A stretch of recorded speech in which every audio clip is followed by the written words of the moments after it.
Wisdom comes with the application of the word. All right. And that means that you're applying it in your everyday life.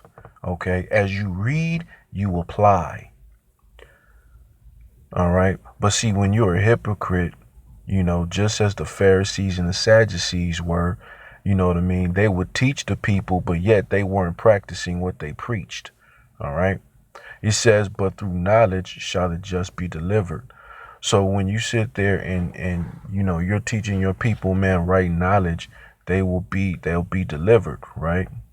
But that's why a hypocrite is always going to be the one to destroy his neighbor, all right? So they see you doing things, when people see you doing things that are contrary to the gospel that you're supposed to be teaching, then what does that tell them? Either they're going to end up either leaving through offense of what you're doing, which is not good, or they're going to go the same route that you're doing.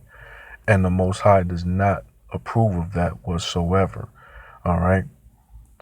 So, what you seeing a lot of what's going on in Israel as far as the whoremongering, man, it's devastating. Why? Because, now brothers, according to the law, are turning the daughters of Israel into whores, right? So when you go to the book of Leviticus chapter 19, I believe in verse 29, where it talks about, thou shalt not prostitute thy daughters to cause them to be a whore, right? So when you read that scripture, it basically is showing you that, no man is to prostitute the daughters of Israel, all right? And when you do that, you have you take these sisters, you have sex with them, and then you leave them. You're doing what? You're causing them to commit adultery, and you yourself as a man, you're committing adultery. All right. It goes both ways for men and for women. A sister is not to leave her husband. All right. Once you've laid down with that sister, we can go through. I'll go to the law and I'll prove it to you that a sister or a brother, once they lay with each other, as long as they're, as long as the sister is single, she's not engaged to anybody. All right. And if the brother, he's not dealing with no married woman, if they lay down with each other, then guess what? Then that means they're husband and wife if it's found out. All right. So now let's read this in the book of Luke chapter 16, and this is verse 18, and Christ makes this very simple. All right. He says, whoso putteth away his wife and marrieth another committeth adultery. Right. So you see that it says, whosoever putteth away his wife. Now, according to the old Mosaic law, right, in the book of Deuteronomy chapter 24 in verse 1, it stated that if a man found some sort of uncleanliness in his wife, that he was able to put her away, right?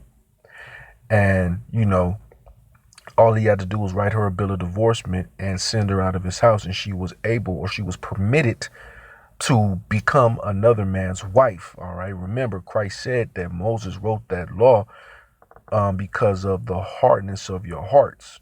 All right. But from the beginning, it was not so. Right. The Most High created marriage to be for a divine purpose, and He created marriage, for brothers and sisters to have an everlasting union. All right. But we know through sin or whatnot of Adam and Eve, that everlasting union, you know what I'm saying, was cut short. All right. So when you die, you no longer have that tie to, that earthly tie to your wife. Okay. Or to your husband. That's why you're able to go and marry someone else once your husband is dead. All right. So now, for the woman. Okay. So he says, whosoever putteth away his wife and marrieth another committeth adultery. All right. So as I stated before, in Deuteronomy 24, verse 1, a woman, if a man did not, found some uncleanness in his woman, he would basically write her a bill of divorcement, and he would send her out the house, and she was able to go be another man's wife. All right. The first husband just couldn't take back the wife if she's already been with another man. And, because that would be an abomination in the eyes of the Most High. All right. So, as I said before, Christ said, nuh-uh, that's not happening anymore. All right. So, of course, He said, save for the cause of fornication. That is the only way that you can put away your wife. You go to the book of Leviticus chapter 18, it shows you what type of fornication, you know what I'm saying, the wife has to commit. All right. So can the wife divorce the man? That's an entirely different topic that we'll cover at another time. All right. But just to give a little understanding. So it says, and whosoever marrieth her that is put away from her husband committeth adultery. So you see, if a man sits there and says, oh, I don't want to deal with this sister no more. It was just lustful desire that I was dealing with her. And then he just leaves that sister alone, knowing good and well she ain't committing no type of fornication or anything. She wasn't dealing with nobody else. She was just dealing solely with that man. And he just puts her away and he goes and he marries another, then that man just